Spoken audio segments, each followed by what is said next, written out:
Welcome to the Rise of the Challenge podcast. Join me today. She's a vocal producer, performance coach, a motivational speaker, and a songwriter and recording artist. It's Jennifer McGill. How are you doing today, Jennifer?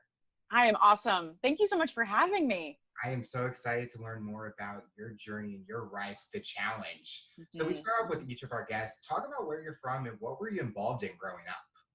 So I am from a very small town, Denison, Texas. It's the twin city of Sherman, small population. And I grew up on about an acre of land, running around on the gravel roads in my bare feet, trying to avoid snakes and other live creatures, and singing whenever I got the chance. And when I was very young, I think my first stage performance was in kindercraft, which is sometime before kindergarten. We had a little church stage, and I had memorized the children's version of The Wizard of Oz. So they made me Dorothy, and I put on some huge silver shoes, and I had a koala hand puppet that was Toto, and I just did the whole thing and sang the big song. And when I was 7, I asked my mother, how can I get a crown like the Miss Texas pageant gets, And so then that spurred us into this duo rehearsal performance of, mother-daughter tag team, just getting into these talent contests, which became my sport. So a lot of people say soccer, softball, baseball. Literally, I was a vocal gladiator. As soon as I was 7, I would step on stage, leave it bloodied, win all the stuff, and then thank you, and then I would leave and then go play on the country roads and just enjoy my little crown while I was still getting dirty in the mud and all the things. So very, very early, I knew that I wanted to be a singer. No matter what that looked like, that's what I wanted. Did you have any singers that you looked up to or were inspired by? I think the first one was Barbra Streisand, because my mother and I shared that love. I discovered Whitney Houston pretty early.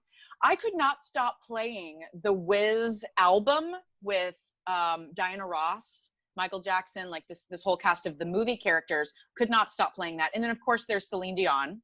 So then everyone that sort of follows after that, those types, everybody that I absolutely adore falls in one of those categories, like Kelly Clarkson and just all the belters, all the high belters. But really, if I could pick a hybrid, it's Whitney and Celine right there. Two iconic people right there. Yes. When you were going on stage, did you kind of like the theatric side of songs or music, or were you more trying to stay with the pop side? Or you wanting to do both? The joke is that I was very theatrical, so I wouldn't have been able to stay away from that side if I tried. So yes, I was all about the drama on stage, and you can see just through everything that's recorded, you can see all of the movements, all of the hand motions, and a lot of my fans, like, that's something that was endearing for them to see me just continue to do all this dramatic flair. And it's because that's from the beginning of times how my mother and I had rehearsed. When she was showing me how to tell the story, I would use my hands, but that was like a child's version of showing your hands. And so that really stuck a little longer than I wanted it to. But then I went to NYU and learned actual, dramatic technique. I wanted to study the craft a lot. So I am technically a thespian. Like, I'm a theatric, no matter what genre I'm singing. I'm always trying to tell that story, and I have a special love for that kind of live show performer, for sure. As you were growing up in singing, were you able to kind of branch out of performing at church and go to like maybe some bigger stages? It did escalate quickly, because that was the beginning. It was performing for the Lions Club, going to all those talent competitions, like between 7 and 10 years old. And then my last big competition, or maybe my first, honestly, there was not a lot that had a huge stage, but I did go to Tampa, Texas, or Pampa, Texas, whichever. I think it was Pampa. It reminds me of diapers, so I'm pretty sure it was Pampa. Anyway, so I went to Pampa, Texas, and on the road to this July 4th competition, I turned 10, which put me in a new category. And it was a huge venue. There were many layers of auditions and competitions. It wasn't just a one number and you're done. I won my category, okay, at 10 years old. Now, who I met in this same category, and we joke about it today, we laugh. I met a future coworker and former fellow Mouseketeer, Chasen Hampton. who was at the top of that same age category. And we were there head to head all the way through the end. And we joke he was a little bit of a sore loser, but we love him always. Like, he's my brother now. And then as you may be progressing into this conversation, then we ended up together on a show for many, many years. And we are still Mouska family today. What was the most challenging part about growing up and traveling to all those different competitions? Were you able to kind of have that childhood like a child would want, or you were fine doing all these types of things? So yes, this is a big question, because a lot of what I focus on these days is encouraging and navigating other people's journeys through their entertainment careers based on the problems and the obstacles and the challenges that I really did have to go through that I wasn't understanding at the time were obstacles and challenges. I was just sort of heading into a sandstorm or trying to go into battle with a needle versus a sword. I just had no idea all the stuff that was coming my way. So I would say from 7 years old, the issue was I learned that competition, the kind I liked, was based on my talent. But I understood that there was this other competition going on around me, which was the beauty competition. And I didn't like it at all. I wasn't interested. I didn't understand it. How can one person be the most beautiful? That was something I couldn't figure out the competition of. I could figure out how you can sing the highest and the loudest and maybe win. I get it. That made more sports sense to me. When I progressed into, at 10 years old, signing a contract with the Disney Channel with Blue Wave Productions for the new Mickey Mouse Club, where I then started working with Chase again, there was a very important day that came around where I would say that production brought my attention to maybe it was a competition of beauty around me. Maybe it mattered what I looked like or didn't look like. And I started struggling.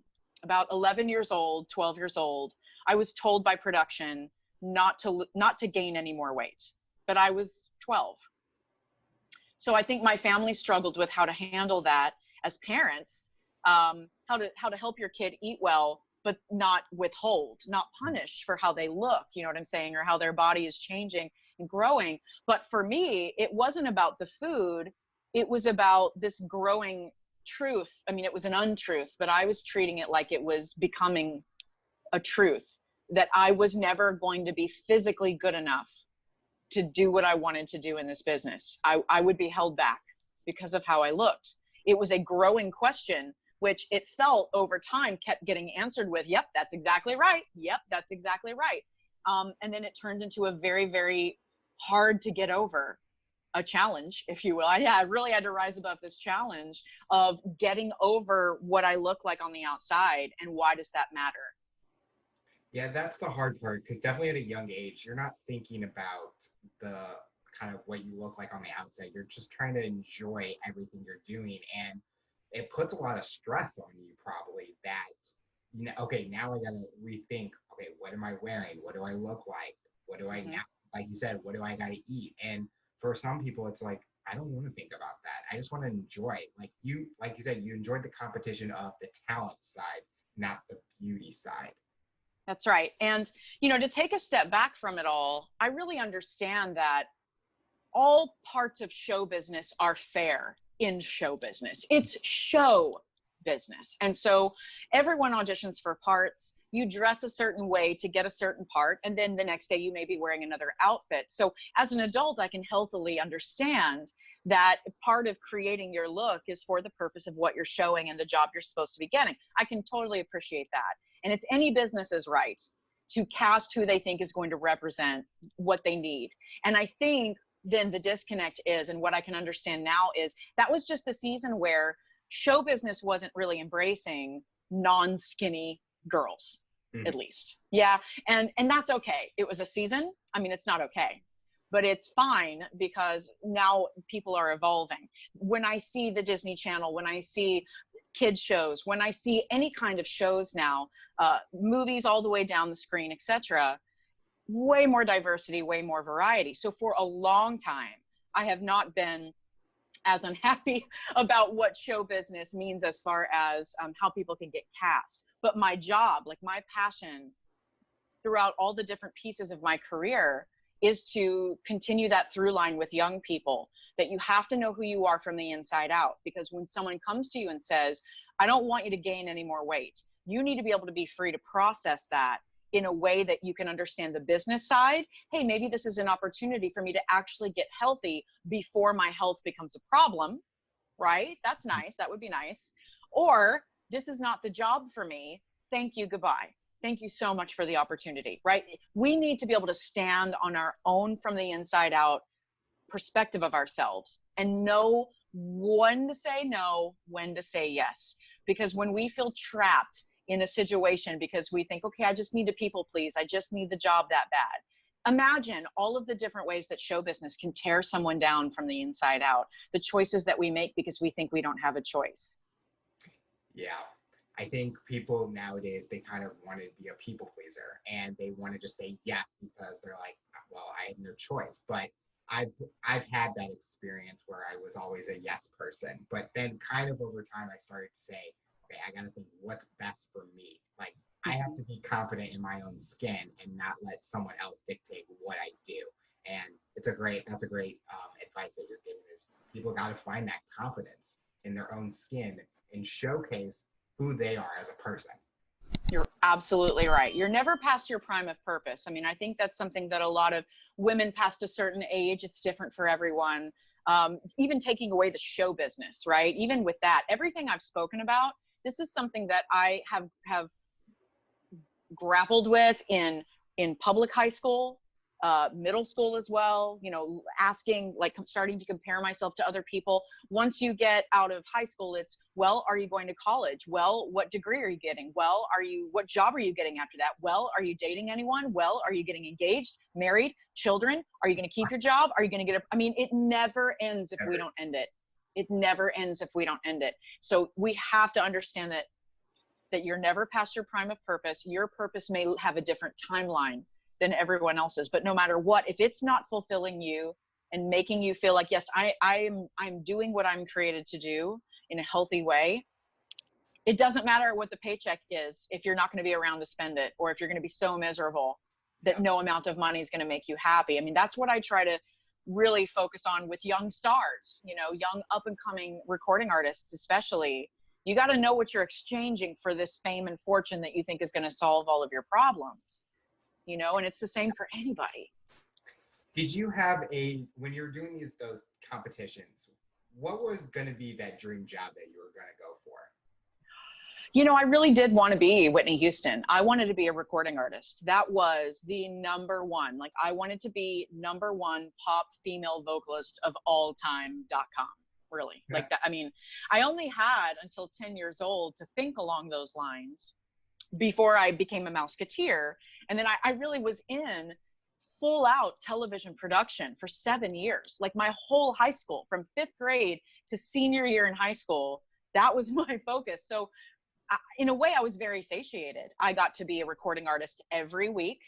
I got to sing and dance. I had live stuff, pre-taped stuff. We were performing in front of a live studio audience. We had acting classes and did comedic skits. We were doing media interviews. I toured with an album that we made called MMC. I was on a USO tour. I had fans all over the world, right? This is before social media. And even then, we were getting letters upon letters. I mean, I was in teen magazines. I didn't have to focus on anything else, you know. I knew even beyond that time that I wanted to stay in this business. I really wanted to be able to sing for the rest of my life. And I didn't know that really after that time, after college, when I'd finished my training in that capacity, that's really when the big identity crisis came, because all of a sudden I had to deal with Capitol Records. And then all of a sudden at 21, I was too old, because the bubblegum pop movement happened. And people that I love dearly, like Britney Spears, Christina Aguilera, Justin Timberlake, and then some high school friends, Joey Fatone, even Luis Fonsi, the Despacito guy, right? Like everybody started getting famous. And all of a sudden, my type, and especially what I looked like on the outside, it wasn't lining up with what was super hot in pop right then. So my window, I just kind of missed it, right? Between Whitney and Adele, I just kind of missed my moment, you know? So I did struggle for at least a decade, if not decades, with what did I do wrong? Why can't I look the way they want me to? Why can't I be famous? And then, you know what really helped, spoken sarcastically, other people asking me, you're so good, why aren't you famous? Oh. You're so good, why aren't you famous? And that would be like also asking me, you're so adorable, why aren't you married? You see how that type of, I want to acknowledge how much I think of you, but then attach a due date to your success based on what I think of you. It's so dangerous, you know? And it happens to everybody. I mean, we give compliments thinking we're giving compliments, but when we attach that, why aren't you here yet? It's not a compliment anymore. That's where the challenge comes in, for sure. So how did you find out about the opportunity for them to be a Mouseketeer? So one of my very last competitions, it was a smaller competition, like a ballroom style. There was an excellent judge. She was a children's agent. Her name's Julie Erickson. She's still around in Dallas, and you know, we send each other little messages. But on a handshake with my mother, after she saw what I did that day, she represented me. And one of the very first auditions she got me, the only one I remember, is for the Mickey Mouse Club movie that was going to be called Why? Because We Like You. And it was going to be about the original Mouseketeers from the 50s, that show. And I did actually get cast in that movie. I was either going to be Darlene or Doreen, depending on how much I grew by the time they were filming. So they had a few kids lined up, you know, to help out. And then the writer's strike happened in LA. I think it was late 80s. And that movie got completely canceled. But the same casting director who went on to cast all of the seasons of the new Mickey Mouse Club from the 90s, he sent my videotape to the final auditions for the series. So I met everyone just at the final audition in Orlando, Florida. We went into a ballroom in the Grand Floridian, and I met originals like Lindsay Alley, Chase Hampton, again, that's where we got reconnected. You know, Dee Dee Magno was in that group. Brandy Brown was there. And yeah, we did a very, very, I would say, intense few hours of auditioning and really just jumping through all the hoops. And that was the first time I'd ever traveled anywhere beyond really my comfortable Texas surroundings. We'd only gone on a few family vacations through the years. Mind you, I'm only 10, right? Yeah. We've only been on a few family vacations, maybe Six Flags, maybe Wet n Wild, maybe. And all of a sudden, an executive producer is like taking me by the hand and leading me into Epcot Center. And then I'm in the Grand Floridian auditioning in this big fancy space. You know, it was just very overwhelming for me, but literally a dream come true. So talk about that first season or the first year you're on the show. What was the experience like for you? So my family had no experience with anything show business beyond just a live competition, you know, like the pageants and stuff. And so it was all very new to us. And, you know, like I said, we had never been on this kind of legitimate vacation where there's a huge theme park involved. And this was the first time we had stepped into Disney World, first time that I'd ever been in Orlando. And so the whole experience was new and really surreal because I had nothing to compare it to. The only thing that was familiar was when someone put a microphone in my hand and asked me to look somewhere and do stuff. That I completely, you know, so the job itself was actually the easiest part of everything that was going on. I was the second youngest in the cast, starting with the pilot.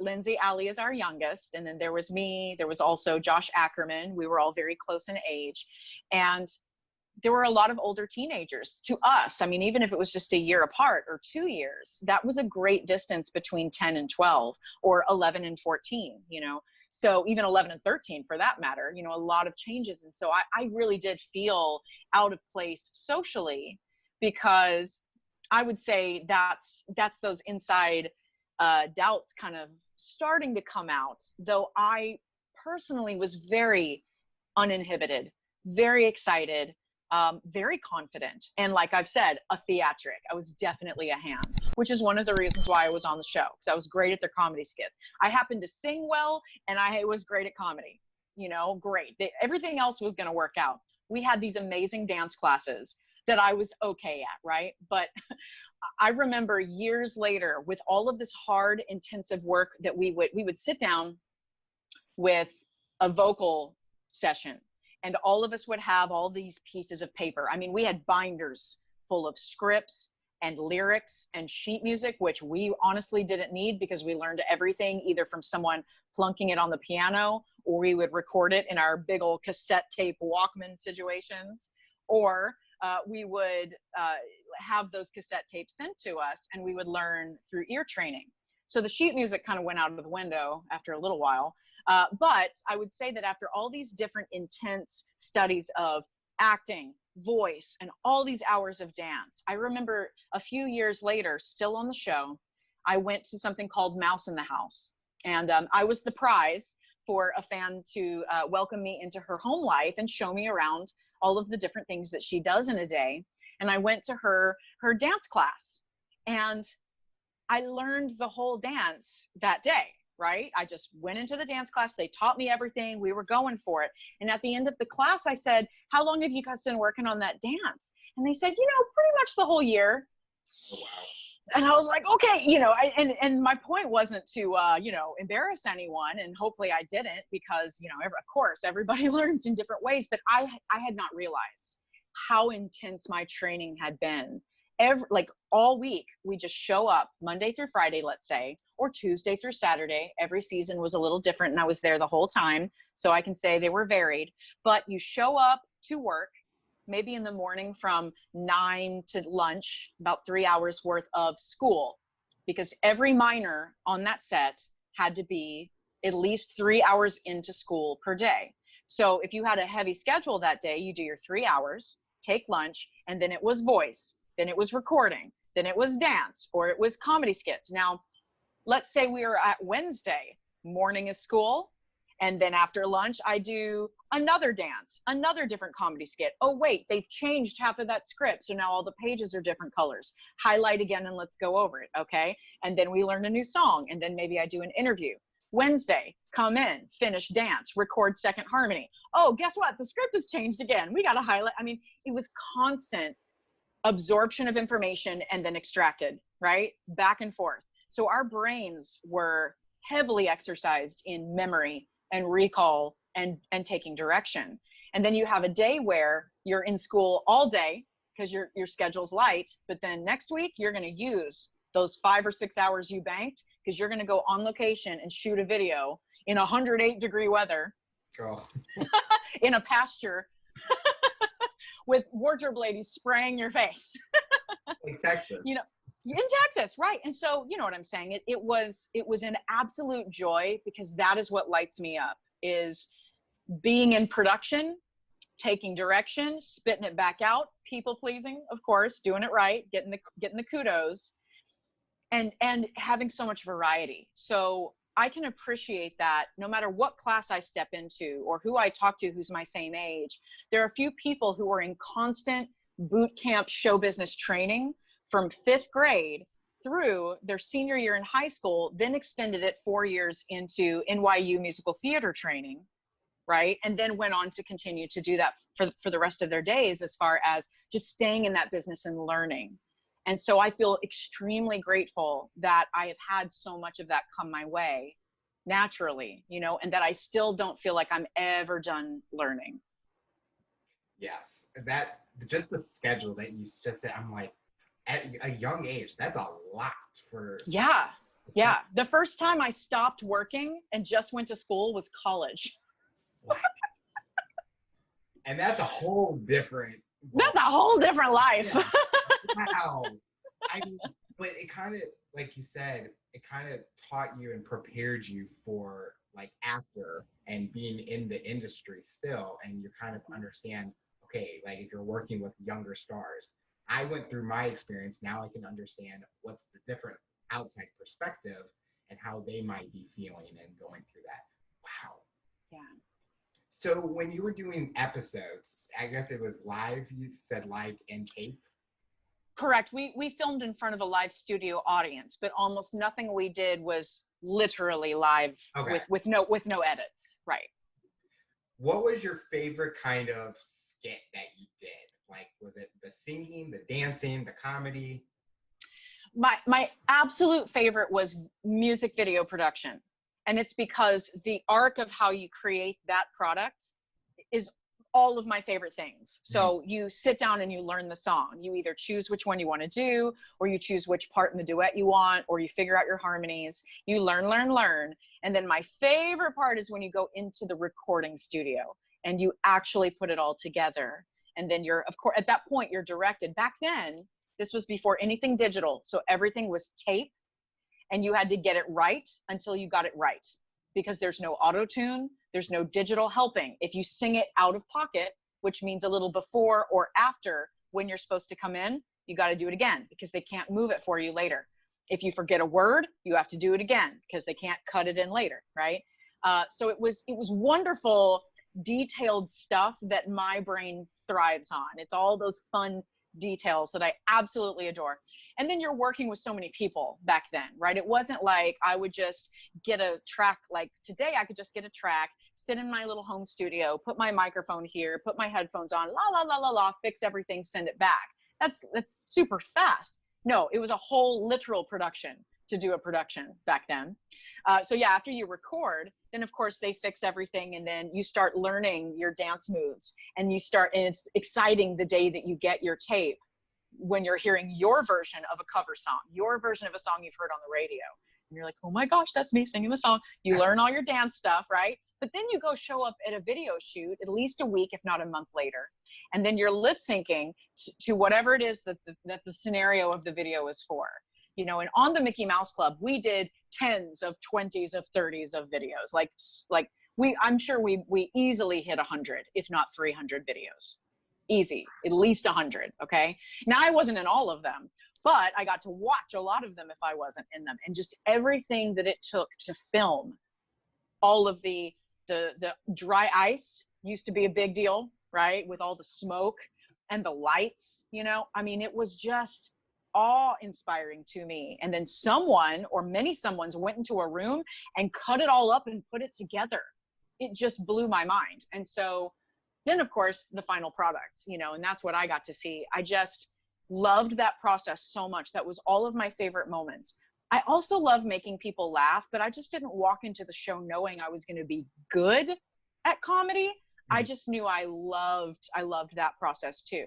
So as far as comedy, my favorite thing was just the comedic timing and learning the script and how outlandish all of our scenarios were. The one thing I hated about comedic scripts and skits was all of the food, because you're either throwing food or you're sitting at a table for hours with this burger that used to smell good an hour ago. And now it's just no, or you're covered in food and then you have to reset. So then you have to get out of the food and then look like you're awesome again and do the food again and it's gross. It's so gross. And the whole set smells crazy afterwards, right? So it's funny, super funny, but just the bane of my existence, just how it smelled. And yeah, that was grody. It's super like grody. Watching it, we get a laugh out, but behind the scenes of you guys making it, it's probably like, no, don't. Oh yeah. Yeah. It's like totally brilliant from your end, but we're just like, I'm trying not to yak right now because this smells so stupid. I do have one more favorite moment. My other favorite moment was somehow I got pinned with stupid costumes. And we talked briefly that your mother is a fan. Yes. And I have two big songs that the fans adore the most, and probably close to number one, if not number one, besides my single track from the MMC album, is Stupid Costume Blues. And you can find it on YouTube. I actually sang it at last month's Stage It concert. But Stupid Costume Blues was written for me to perform live. So that was something where, even though we taped it a few different times in front of a live studio audience, the man playing the piano and me singing are all live to tape, which was very, very rare. And the reason why I got to do that song was because of all of the crazy costumes somehow I had started to get pegged with that whole season. And then I believe the next season I got to wear around my neck a full boa constrictor. And I never would have thought that would have been any part of my life.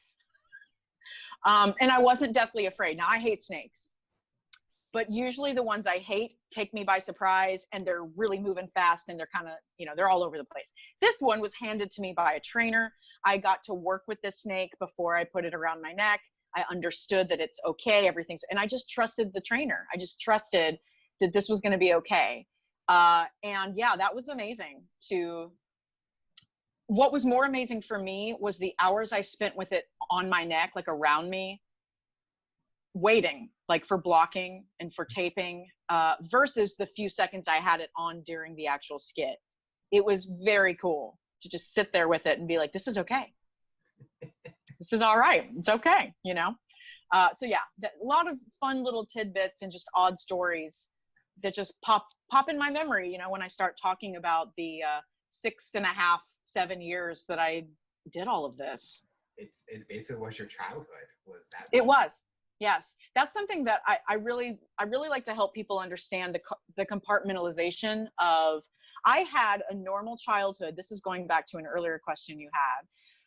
My normal childhood did not look like everyone else's. It felt very normal to me because I was doing all of the things I really wanted to do. I literally worked and mostly lived at Disney World, right?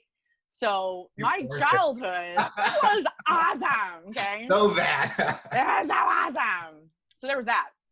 But then, you know, I had to do well in school. You know, there's all of those other kid things that I needed to do. I cared about what I wore. It took hours to do my hair in high school by myself. You know, I did musicals. We went to thespian competition. I killed it. We even won a state. I won duet musical at state, and I think I won group musical at state, right? So, I mean, I had a very full childhood.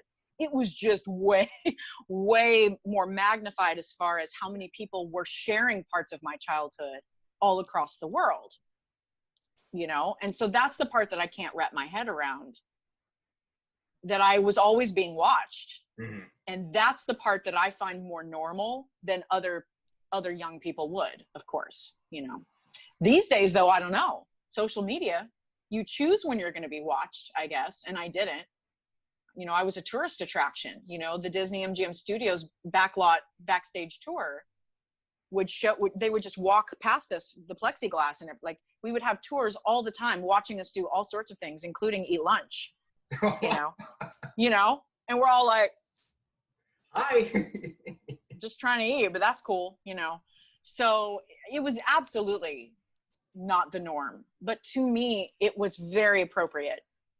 It's what I was meant to do. I feel that through and through. Write a song. There you go. Inspiration. Yeah. So you talked about people that you've worked with on the set, and when you mentioned the boa constrictor, it's like, I guess Britney Spears copied you at the VMA. Oh, that's funny. Yeah, hers was way prettier than mine was. That's for sure. I loved that snake. I wonder what Jennifer did back then. So beautiful. Yeah. I never thought of that. Good job, girl. You repackaged it well. I just never even picked up on that. I loved that performance. I loved that. Oh, my other favorite performance of Britney, really quick, was, I don't even remember if it was the Teen Choice Awards or like VH1, but she had just gotten this sassy haircut and it was all heavy and it swung all cool. She was killing it. Yeah, it was basically right. It was probably right before the snake, or no, I guess it was right after, because she got a haircut. I'm bad with the timelines. I know. Me too. Photos. I just know the visual, right? I'm like, her with the snake, her with that haircut, killed it, just killed it. But I know they were close. Oh, so full of life. Yeah, just love her heart. I could go on and on about her work ethic, and just her passion for the stage was just one of my favorite things about her, and a true mystery, because she was so girl next door approachable and really left it all alone once she got off the stage. That was very similar to me. How we're like, I'm gonna kill it on stage, and then it's like, okay, where's lunch? Where's my burger? I'm good. Like, is there water? Cool. What's up? Like, not even a second thought until it was time to focus again. And you know, I really loved that about her. She was so little when I met her. She was 11. Mm-hmm. Well, you worked with her, Christina Aguilera, Ryan Gosling, Justin Timberlake, like all Carrie Russell, JC Chazet, Nikki DeLoach, who is like Hallmark's queen right now. I love it. Hallmark Channel. Yeah. So they came in, I mean, if you search on IDMD, they only worked like 3 to 4 episodes. When Right. you found out like where they went from now where they are, what was the mindset going through like? Were you kind of like upset that okay, they weren't here that long, but look at where their career is now? Oh, of course. Yes. They were the age range to really take the bubblegum pop music trend by storm. And in all fairness, they were at the very beginning. I mean, they built it. They were part of that. There was a time, I mean, as far as Britney Spears, she came out first, you know, that alongside the whole Backstreet Boys In Sync kind of vibe, you know. In Sync got this really great break, you know, through a Disney Channel special, which I thought was pretty cool. And, you know, Joey Fatone from that group was someone that was killing it with Thespian Society with me in high school, right? We won that group musical together at state, right? Like that's where I knew him from. So to see, let's say my boys up there doing what they're doing, you know, to take a step back from that moment on the Disney Channel, I remember I was in college and those guys had a house close to me in Orlando. So when I came home from college, I would be invited over to watch their European tour rehearsals. So I would watch them dancing and I would be able to see, okay, this one needs a little bit more work, right? Like this one's catching up. Good for you, guy. You're doing great. You know, this one's coming up. I could tell that they were really working very hard and that everyone was at a certain level of, okay, I'm working on this and this and this. It wasn't done, but they were doing great. And then the Disney Channel changed everything as far as America is concerned, right? You know, they had started doing some European stuff, but then all of a sudden they were a household name here. And it jarred me just as much as it would have jarred any of them, you know, the same thing with Britney. To see these amazing kids out there, my first wave of emotion was like a proud grandma or an aunt who would clip all of the magazine articles out and I'd keep it in a thing, a binder or whatever I did. This was all again before digital, really. I think the best you could do was print out a picture from the internet and put it in a notebook. That's how you could save pictures. I think that's what it was. You probably weren't even born, but that's what was going on, right? You missed that glorious moment in our history. You really did. That was something, getting creative, right? So yeah, like I was really, really excited. And I did hear, you know, Christina, she was having a little trouble getting her album out because I mean, everybody knows how deeply talented and how interesting her vocals would have even just been in that beginning before we knew her as the famous Christina Aguilera. But, you know, competing with the bubblegum pop, it was like, can we find the bubblegum for you? She was almost in danger of my fate, which was you're kind of too mature, too much of that vocal. I don't know if this is the right time. They had to basically wait for the right song. They had to find that right song. And I've had a conversation with that songwriter. He's told me the story. You know, I can't disclose everything because I haven't gotten permission, but you know, that was a really key element. And that spoke volumes to me when I was on my own record journey, because I understand it's not just about your talent or what you look like. It has to be the right time, the right team. Yeah. Right. And then the fans have to make it happen. The trend has to be set. And yeah, you can throw a bunch of money at stuff like that and get very far. But there are just other elements that are out of one person's control, and that person would be the artist. You know, we just can't control everything that's needed to get famous, right? So I really appreciated their journeys and knowing what I knew, that it wasn't just all easy peasy overnight success, that they worked hard for everything they got. These kids went straight to LA after the new Mickey Mouse Club versus me going to college to find myself, because I had spent my whole childhood being a professional and I didn't really know who I was as a person. I didn't really have that time put in to just be and be a student and just see what that is. So that was really a game changer for me, I think, for the better. I think that if I had gone off and won this deal and made it happen, I believe I would have taken any pill, gotten any kind of surgery, dated anyone that anyone said I should date in order to create the formula that they wanted in order for me to be famous. And that would have been the wrong choice. Mm-hmm. I didn't know that then. So the second wave was extremely bitter and jealous, extremely, like I said, decades of confirmation that, yep, you're too tall, your skin isn't the right color, because we already have 3 of you, or we already have 4 of that, you know, whether you're blonde or whatever color, you know, however curvy you are, everything that you are is not right for what we're looking for. Now, remember what I said about a business is allowed to cast who they want. Yes. They're allowed to hire and fire who they need to in order to get the job done. So now I understand, no harm, no foul. I was auditioning for something that you weren't looking for. Okay. But at the time, it really made me feel like I'm not good enough. With all the stuff that comes out of my mouth that I've won trophies for, and I basically paid for NYU with what comes out of my mouth and how I look and all the talent that I have, you're telling me that I can't get a record deal and do what these other kids are doing, you know? And the short answer is yes. I wouldn't have done exactly what they did. And maybe that's what was needed, you know, something that was closer to that type of presentation. And maybe they just didn't need another one. You know, even Mandy Moore was already out by the time I was singing for people at Sony, like Celine Dion did all those years ago, you know? So it was a hard lesson to learn. And so in this very specific time frame, I had to rise to the challenge of getting over this idea that if I'm not Whitney Houston, my dream is dead. That was a huge challenge for me. That if this isn't going to happen, everything that is me, everything I've worked for, everything I've loved and dreamed of, it's dead. That's what I was dealing with. That challenge was with me for years and years and years. And all through that process, I was still teaching. I was still working in the business. I was traveling the world in bands and doing all sorts of cool stuff. But it would bug me that I couldn't go do that one thing that was my original dream. And then really life caught up and technology caught up. And nowadays, I'm actually married to a producer, and I could make music anytime I wanted to, really. But what we have found is serving other people and other artists and developing them and growing other people's dreams are so much more rewarding than making stuff all about me. Mm-hmm. And listen, don't get me wrong, show business, you got to make stuff about you because you're presenting yourself. Yeah. But being able to compartmentalize that and understand that really the bigger picture is how can I use all that I've learned to help other people? That is now woven into every single piece of my career. I think a lot of people can take that, like how you went on your path. So like for me, I graduated with a sports management degree in college. And so sports was my life and I wanted to do that. But coming out of college, I was like, I don't think I'm ready to go the direction that I'm supposed to go.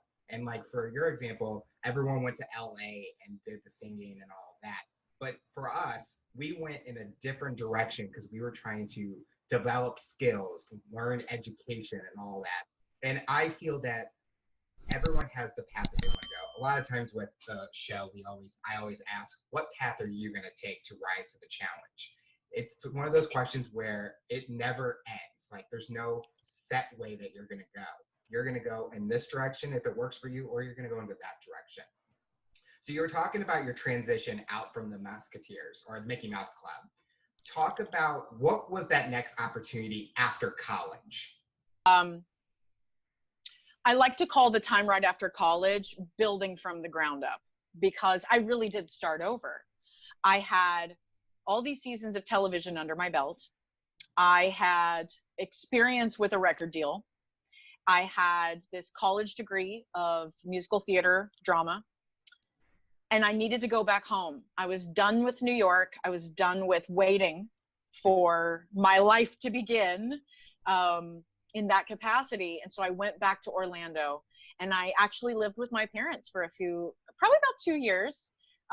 That's where a lot of the bubblegum pop, like I started clipping a lot of magazine articles and seeing what everyone was doing, but also that dichotomy of, I'm also getting a little anxious and a little bitter and a little, you know, so all that started happening when I started finding a job again, you know, and really even financially, I'd come back to this, you know, level playing field of, I remember I had a garage sale and the exact amount I made paid my phone bill, my cell phone bill that month. And I thought, okay, now we're talking like I'm 21, maybe 22. And I said, okay, God, I get it. As far as you and I are concerned, you're going to give me at least exactly what I need to get by. At least I know that. Okay. That has still carried through decades later. That has never not been the case. I have always found support when the time was right or when the time was tough. And I'm forever grateful for that, side note. So I just knew at that point, I really was going to be building from ground level up.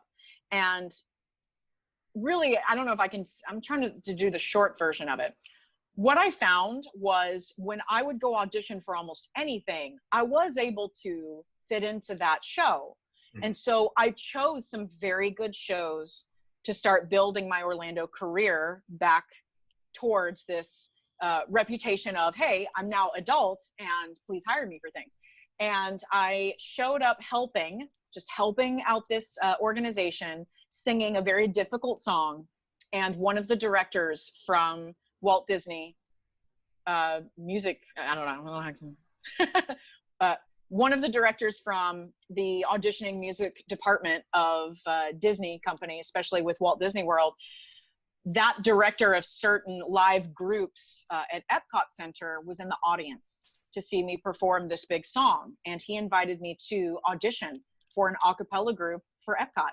And I got it, and I got my equity card. So not only from the ground up did I find one of my, like I could say it's my second favorite job, this amazing a cappella group where I had this amazing family. I was still learning because I had never really gone into a cappella as a primary focus, right? I loved harmonies and building harmonies. So now, as a full-time job, I would show up to Epcot Center again, you know, back home, you know, I would show up to Walt Disney World, still with a Disney ID, you know, I have just layers of Disney IDs in a scrapbook somewhere, you know, and now I have an equity card and I get to do these fantastic harmonies and then step out and do solos, come back into a family very similar to how it was with the Mouseketeers. And I was in love with that job, and that job really treated me well.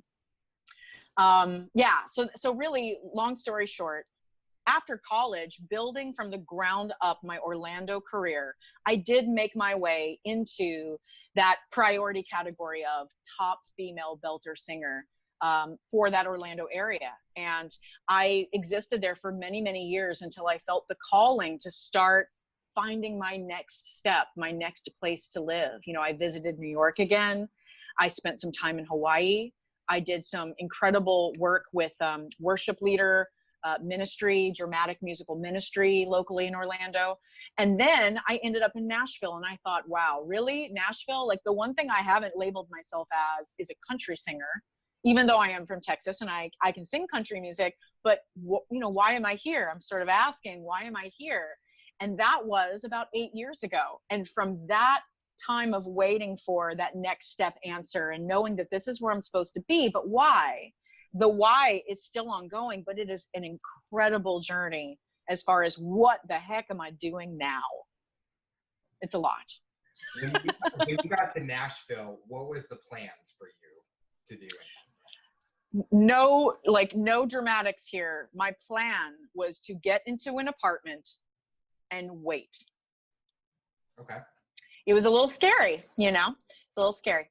My one friend in town was Jeff Savage, who has been a huge part in a lot of my later music, some of the other Mouseketeers music. You know, he's a big Mickey Mouse Club fan, but he's our extended family. You know, he's one of our Mouska brothers, extremely talented, Grammy Award-winning producer. And he really helped me find some wonderful communities, including a church right there in the beginning. And so a lot of what I poured myself into in the very beginning was leading worship. And I went on to vocal coordinate for a church, to just go deeper and deeper into helping organize voices and to help minister as well. And then that led into just very organically, I started writing little boy shows, little girl shows, teen and tween family shows that are Christian based, but that help young people find their strength in their faith, but to break it down in kid terms, right? So that it's fun, but you can remember it. We had music to go with it. I wrote scripts upon scripts of these live show pieces for a company. And so it was awesome to be part of that creative team. And then that led into this last season of, you know, the 2017 release of Unbreakable, which is, I think it's 16 songs if it's one, you know, it's a lot of songs. But every song I co-wrote is autobiographical, and every single song talks about overcoming something, rising to the challenge, not feeling like, okay, maybe right now I don't have all of the weapons, I don't have all the tools, I feel alone. Maybe that's the moment you're in, but.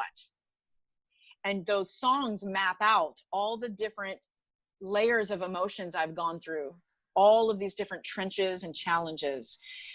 But on the other side, showing that there's always hope and strength, and that I believe you're never alone, you know. And that was very important for me at the end of that really, really huge project to bite off and chew. That was the reward, was that then I was able to conduct a small course based on all of those lyrics, teach people through those lyrics what I was talking about, what I went through, how it can apply to you, you know, and eventually I will have that course online for other people to take as well, because that's how important these lyrics are. No matter, you know, if the songs get old, if people forget about the project in general, that's fine. It's really about the ones who listen. They're learning through these lyrics that they can attach themselves to some of these journeys, that they're not alone in their travels, you know, and that there's always hope and light. That to my dying day will be what I yell out with the last breath I have, is all of that encouragement and that light and love that's based in my faith, you know, very important for me. So I'm in love with that album because of that. So that was that's kind of leading up to today, and just, you know, these last transitions, you know, after making that big album and everything that's been so wonderful coming through that, a few music videos as well, you know, now I'm full on into artist development and creating services that now help artists, families, people who feel like they're loners, right? Everything is to help build people back up. When you talk about creating the shows and stuff, did the skills that you had or you were learning during your Mickey Mouse Club days help you in helping what you were doing in Nashville? Yes, I have seen so many reasons, aha moments, where when I look back at what I used to do 24/7, you know, even just the Mouseketeer days, looking at the tools and the ear training and the eye training, the production, just absorbing what other people were doing for their jobs. So much of those elements stuck with me, where I can see that I have a certain ear for things. That's why I teach. That's why I can, even online, hear a young person sing and say, okay, right here's where you're gripping. Or, okay, back here is where you're gripping. Or it's right here in your jaw, right in the front. I can hear it like sonar, okay? That's very unique. And I wouldn't teach if I couldn't hear that stuff, right? Video production. We're about to launch either at the end of August or, well, I'm sorry about the dates. You can figure this out as far as when you air, okay? Before the end of 2020, we will have launched Milestone Melodies. And this is a big deal for my husband and myself, because as I've said, my husband is an excellent producer, really my favorite producer. And the heart and soul he puts into his music, we want to create customized songs for milestone moments in people's lives, right? So instead of getting an engraved pen or an engraved ornament, you can have a customized song. And then on my side, I bring to life a video that accompanies that. So you have a commemorative, one-of-a-kind, hand-tailored video for a birthday, anniversary, graduation, even to celebrate the passing of a loved one. Something that you don't want to deal with yourself, let us help you. And I could have never thought of making a business like that if I had not a few years ago started dabbling in video editing. I never would have thought that I would have been a good video editor, but I have that 90s eye, the quick cutaways, those funny little blooper moments that you can add into, I mean, it's like playing. It's like puzzles to me. It's such a joy to edit someone's stuff together and make it interesting, and it stays active, and you know, you have filters and all this lighting and all the things. So I've created many lyric videos for clients, many videos for myself, and everything in between. And now I'm here saying, yep, this makes perfect sense to give back to people, to be able to serve them in this very new way that's hand-tailored, special just for you. It's all about the client versus anything about us, right? And I could not be more overjoyed that that's happening, you know? And I wouldn't have had that kind of eye had I not scrutinized all of our videos and paid attention to why something looked better after you add smoke, or why something looks better for contrast if you wear this color against this color. Just learning over time all of these shortcuts so that when I actually have material in front of me, I know exactly how I want to make it happen. Or I develop it like a sculpture can say, I knew it was always in the log or in the rock. I just had to get all the other parts out of the way. That's how I feel about editing. It really is a journey. And I just never would have thought I could have done that. And I absolutely blame my childhood in production for even having the instincts to try something like that. And I absolutely love it. That's an awesome concept. Like making a video or a song for someone for a milestone. Like you never thought that that concept would have been happening, or someone would already come up with that idea. But I think it's perfect because a lot of people, they want to be like materialistic with gifts and stuff, but that's not a materialistic item. It's something that they can look back from years from now and see and still be a part of their life, no matter, like a passing of someone. That's like a memory right there. And you're kind of getting personal with that person or your client, and you're a part of that journey. And like how you said, you always have to have someone that support you. You're not alone. You're with that person in support for anything that they're going through or what the client is wanting. That's right. And that really is our heart for people. You know, we joke that my husband and I are actually both introverts. It's just that I grew up in the business. And so I really did learn how to push myself forward in a way that now it feels very natural, you know, but being able to reach out to this many families for this many milestone moments or milestone melodies, you know, to be able to create this for people, I feel very satisfied that even if I don't have the energy to be in front of everybody at the same time all the time, I mean, no one can, especially right now, then at least that we can reach out like this and connect, and we can do good for way more people than we ever could have with other capacities, or, you know, maybe focusing on self-promotion, etc. You know, but yes, I agree. See, I'm a little bit of a minimalist. Besides all of the accolades that I keep on a wall, I try to keep them on the floor, right? Besides all that, you know, I really don't want new stuff. I don't want a whole bunch of new stuff unless it's practical or logical, you know, or I'm replacing something. So, you know, if you're a minimalist, then this is something that you don't have to find a shelf for. You know, you can store it digitally. It's in the air, it's in the cloud, right? But it reaches everybody. Yeah. If you post it somewhere, then everybody understands the love and the perspective that you're wanting people to see for a loved one. You know, it's just one of the best ways to be able to honor someone. And so it just checks all of my, not only emotional boxes, but those logic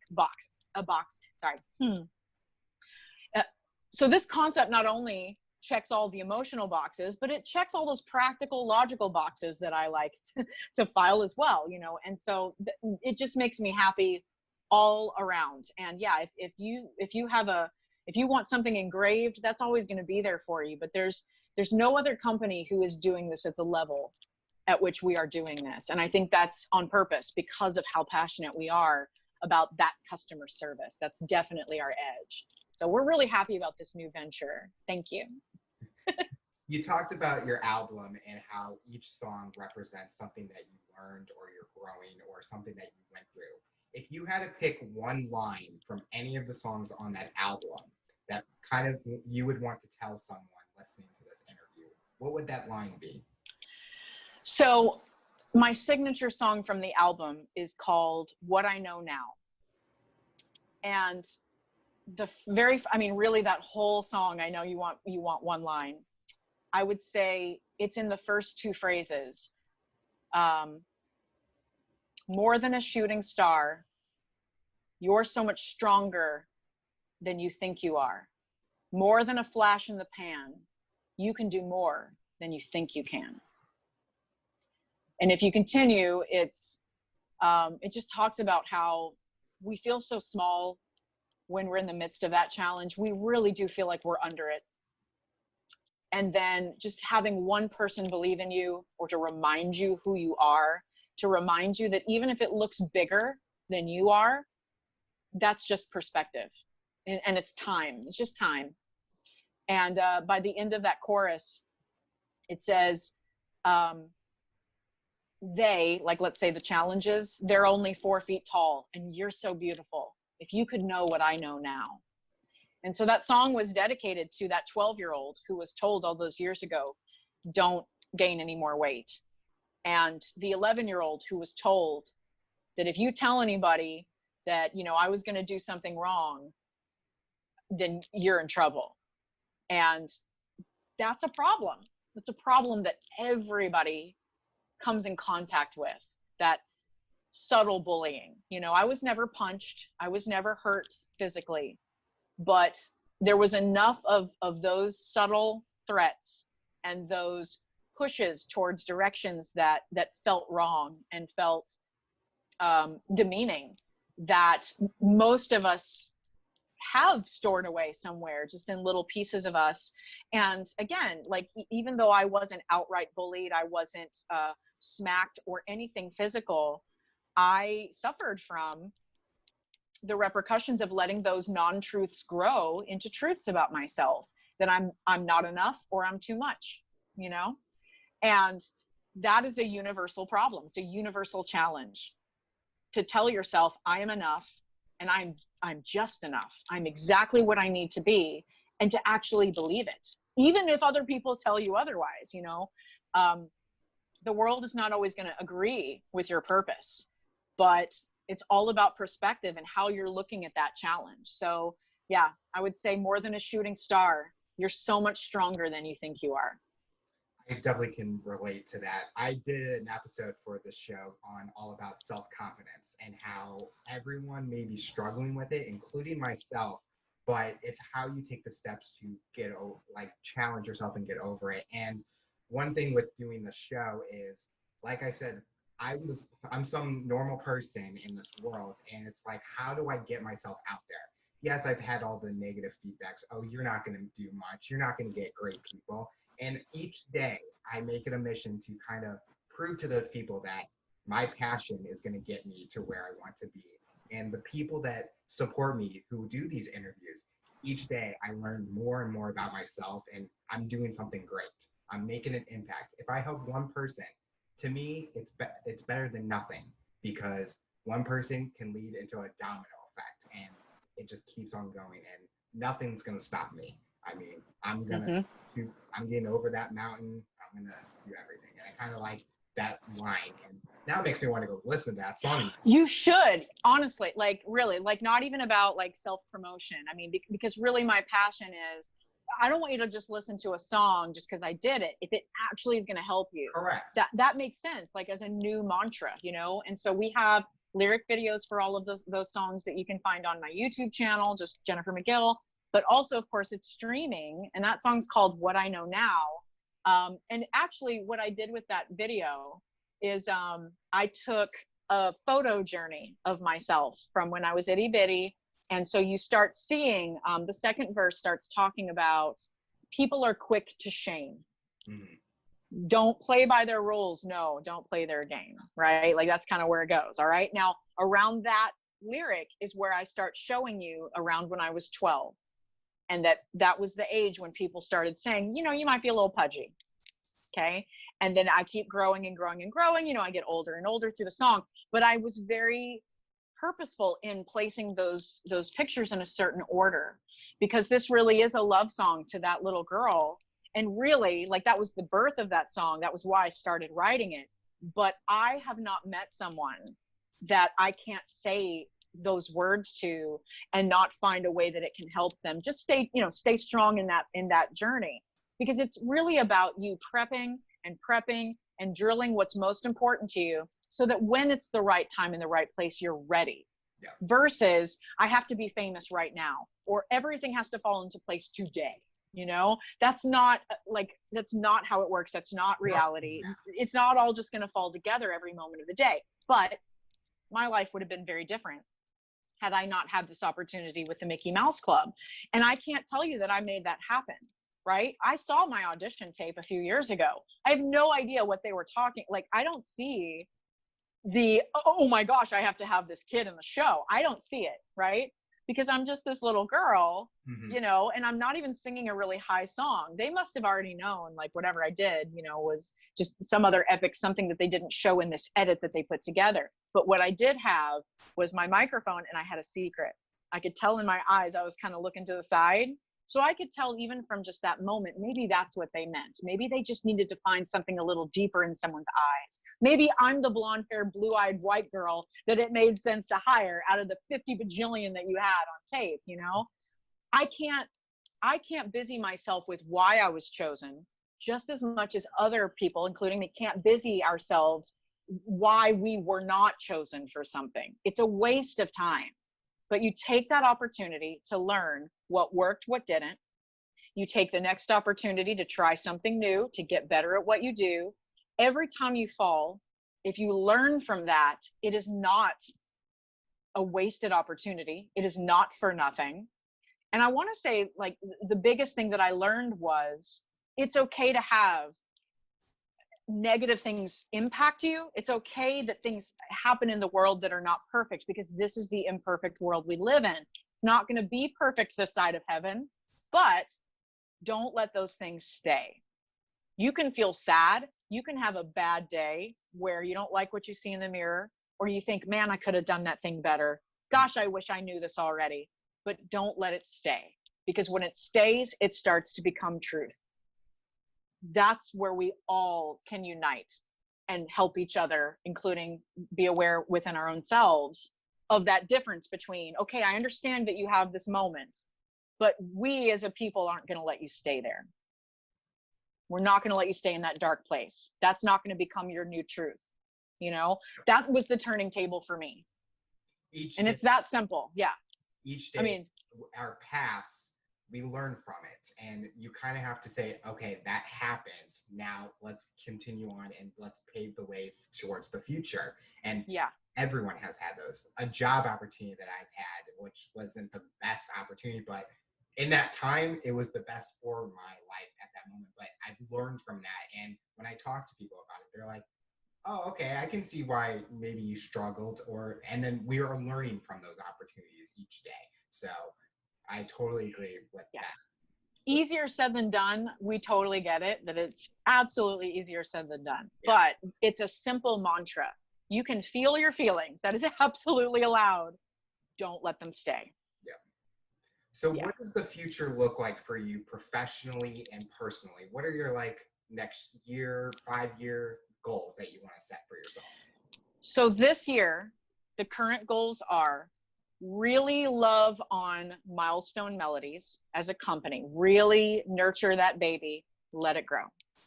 My husband and I are looking for our first home together, our first house. Mm-hmm. So we're excited to find a suburb of Nashville that fits the bill, because we've dreamed of having our happy space, that it's a home that we own and that we can make our own. We can build our business through that home. We both love working from home. And so that's really this year. What I currently am in the middle of is I am president of PCG Online, which is a branch of PCG Artist Development, which I am still the director of client success for. And so what we do at PCG, it's recording artist development. We train young people, usually it's a younger crowd. We train them to become independent, fully rounded recording artists. So they know everything from the styling, from the royalties and the business of that, how to promote themselves, but also not forgetting the inside to the outside ratio, where you have got to understand your boundaries here before we put you in front of a record label, so that you know who you want to be, and you'll be able to interpret very easily if that particular opportunity doesn't line up with your boundaries and what you stand for, right? That was the element that I had been missing as a recording artist. So part of my job is to monitor that all of those sessions and all of that training is happening, right? And then with PCG Online, being the president of that, I'm basically just overseeing the operations of this glorious booking portal that right now, phase 1 is in-house. But eventually we want to open that up to the public, so that everyone, even if you're not in one of our tuition-based programs, can experience the training that we have to offer. Because of course I want everyone who wants to learn something in that business to be able to have part of what we offer, of course, you know. So that's a huge baby that I'm growing as well, you know, just keeping us on that trajectory of being able to reach more and more people outside of our core tuition-based full-time clients. So that's the big job, that and Milestone Melodies. And as always, I privately coach both in vocal and speeching and mentoring. I worship lead when I can, and just in this big season of, I would say, isolation, but also really taking a step back and observing how we can really help groups that may be outside of what we identify with. And in that way, I've started doing a monthly Stage It concert. It's a benefit concert where all proceeds are divided evenly between the NAACP and No Kid Hungry. No Kid Hungry is basically an organization where when children are out of school for so long, when they've been kept away from those free meals, this organization comes in and helps with feeding, much more than just that type of formula, but you know, they feed children. And so I'm happy about that. And then I will match one of those donations with my own money and give to Pastors Discipleship Network, because my cousin is very passionate about the Ugandan communities who are currently starving. He has some pastors who are working on location there. So I wanted to try to help even out that far, just, you know, based on that inspiration from my cousin. So that's what I'm doing, you know, in the meantime, in between time. I suppose it's both personal, but also professional, because I want to build an online community who cares, but that we can also get together and sing 90s Mickey Mouse Club hits, and I can sing other songs, and we can just be fun, you know, but in the end, we have money to give to other people while we've been having that fun. And again, I love multitasking, so that's perfect for me. Keeping yourself busy during this time.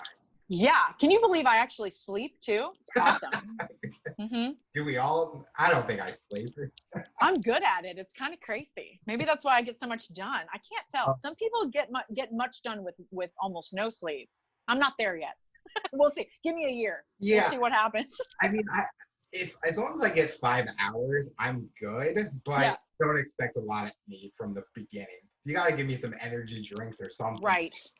Yes.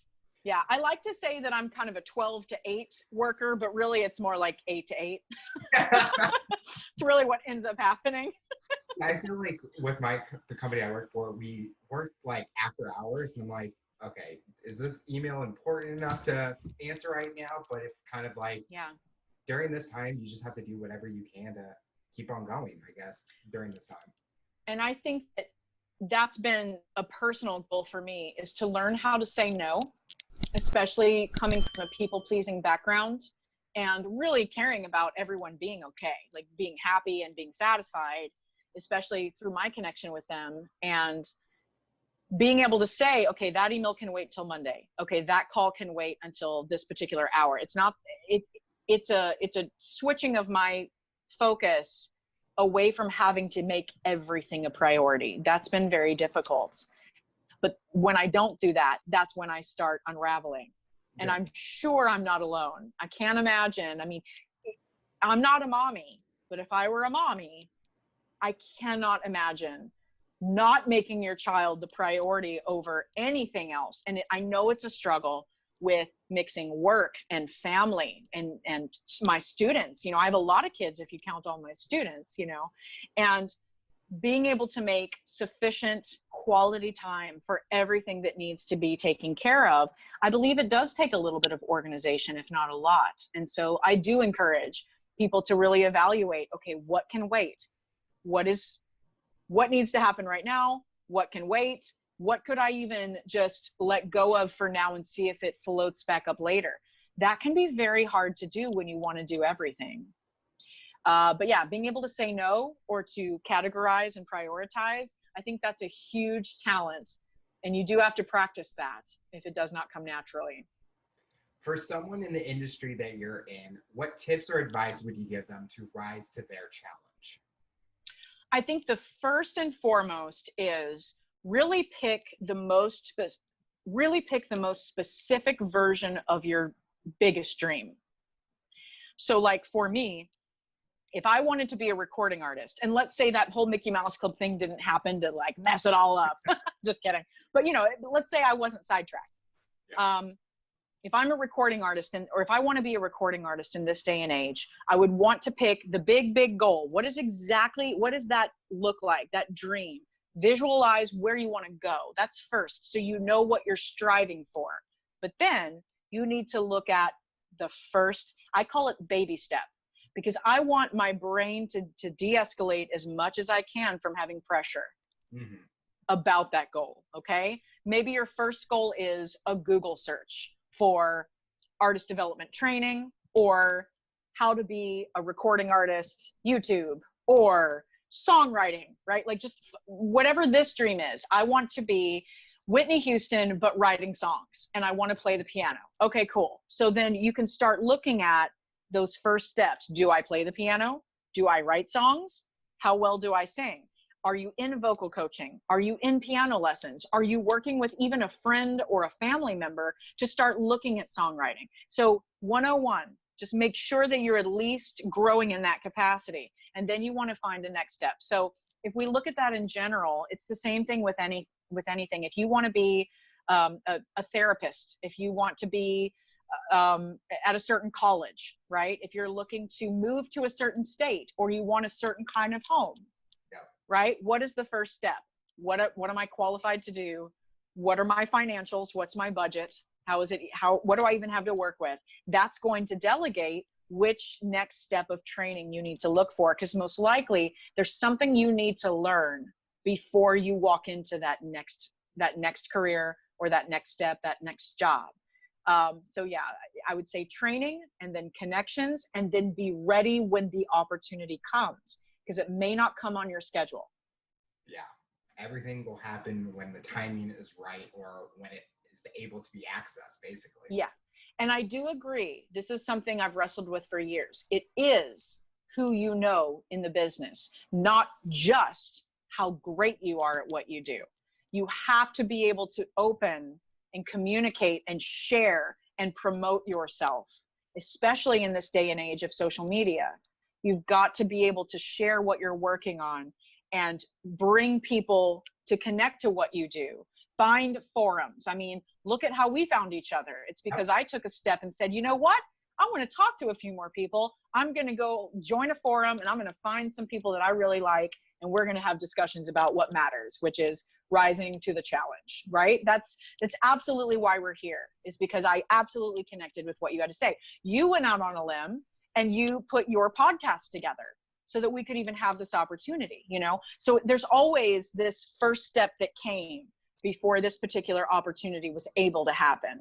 Yeah. And that's the same for any kind of goal.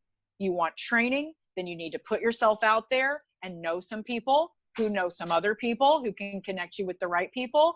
And then no matter what, be ready. Be ready whenever the opportunity arises.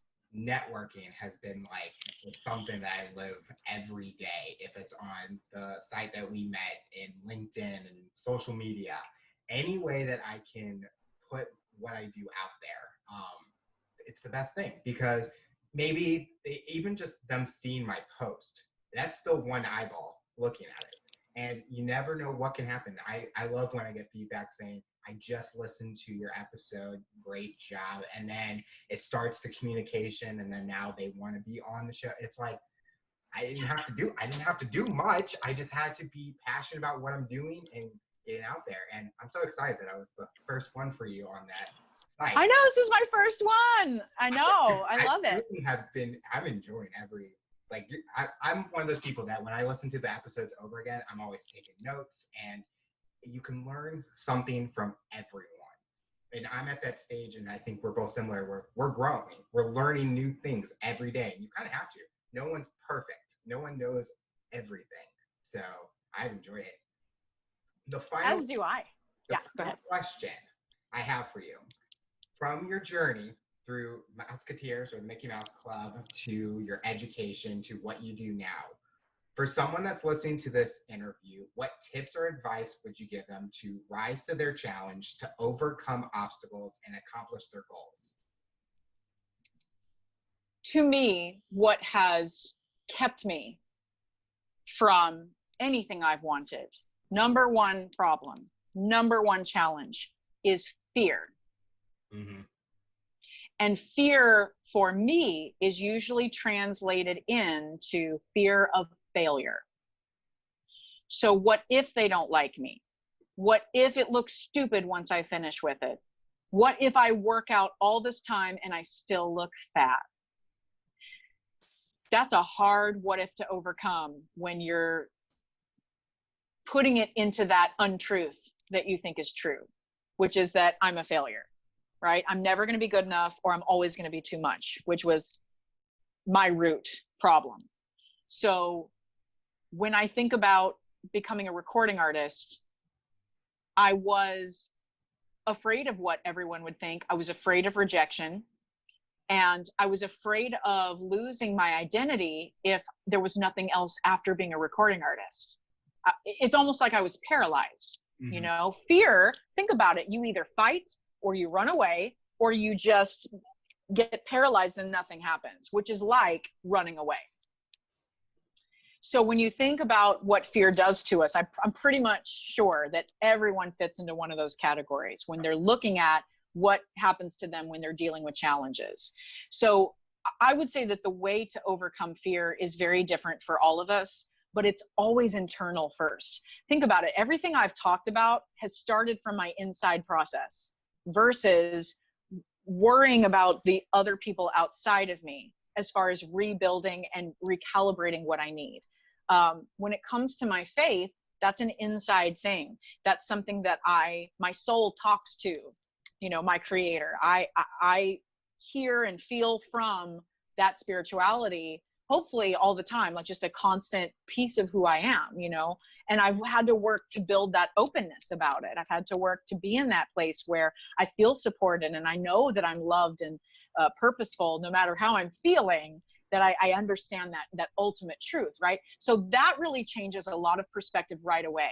That maybe it's not the way that you have visualized it's going to happen, but maybe God has another plan within that. And also to know that, hey, this world is never perfect. So if you're expecting perfection in everything you do and everything you present, you're going to be let down every time. So I would say between really getting your inside right, where you are seeing yourself in a positive light, you're seeing how you were created in a positive light, and you're able to love on other people in a positive light. Love God, love yourself, love others. That's how I teach it, right? Until you're there, there's no point in trying to force some outside goal, because until you understand how wonderful you are, and then are able to love and forgive not only yourself, which is really hard sometimes, but everybody else, and to know that you have like a completely full tank of strength all the time in your faith, right?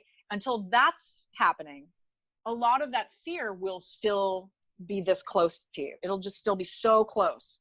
But when you're past that moment and you have a great day with your faith and that stability, that you know that you are here for a purpose, that you have so much to offer, then you're going to find that mental strength to take that next step. And remember, it's a small one. Small baby step, small step. Great, you check that off. Next small step, right? Every day you get your inside right, and then the outside's going to benefit. I think so many people just want to go for that main goal, and they're like, well, how do I get there now? And it's kind of like you said, you got to take that main goal and then do that development process. How do you do those baby steps? How am I going to eventually get there? Because a lot of people, it's not, like, for sport athletes, they're not gonna, I'm gonna become the MVP of the next World Series. Well, how are you gonna get there? You're just not gonna show up on the field and hit homers and all of that and everything. So definitely can use that advice that you gave. And I would say, based on athletes as well as young recording artists, you know, there is a time frame, right? You do have almost an expiration date. It's loose. It's a loosely based expiration date. But appreciating that there are some timelines like that as far as you needing to accomplish your goal, but dealing with that type of fear, right? It's possible that you might have to wing it a little bit, that you may have to take a baby step inside and then take a baby step outside, another baby step inside and a baby step outside, almost like fake it till you make it, but without being fake inside, right? But you may have to push for your timeline, but you still have to push from the inside out, right? It's just like singing. We talk about when you sing and you're yelling, you're really using your throat to push your air. But really where it comes from is inside, way deeper and lower than up here, right? And if we use the right parts of us to make that effort and push, the whole process is easier and we're not hurting ourselves while we're pushing. So, I mean, that is something I can appreciate, that there are certain timelines, but that doesn't mean that you start out of fear and go blindly forth. Remember, bravery comes from pushing through fear. Yep. It's the presence of fear that makes you brave because you're pushing through it. If there's no fear, there's not really bravery. You're just doing what you do and it's awesome. You can still be awesome. You know, like when I do a lyric video, I'm not brave. I know I'm doing it great, you know. But it's that fear. I'm brave when I sing because, believe it or not, I still manage anxiety. No one would ever know that I have stage fright or that I'm extremely uncomfortable before I step on stage because I'm worried I'm going to forget something or something's going to go wrong. It has been something I've had my entire life since 7 years old, stepping on a pageant stage, but no one would ever know. And I teach anxiety management for performers because I've lived it. And I can understand that it's in there. It's okay that it's in there. Don't let it stay. Don't let it hold on. Push through it. And that's what makes you brave. Wow. Wow. It's a lot. It's a lot. It's a lot. I know. It's a lot. Well, Jennifer, I want to thank you so much for taking the time and telling us and talking about your Rise to the Challenge journey that you've been on. I definitely learned a lot, and the listeners are going to enjoy getting an insight look in your life and what you've gone through. And I'm excited to see what the future looks like for you. Thank you so much. I hope you listen to some of those songs and watch some of those videos and let me know how you like them. I will definitely do that. Thank you.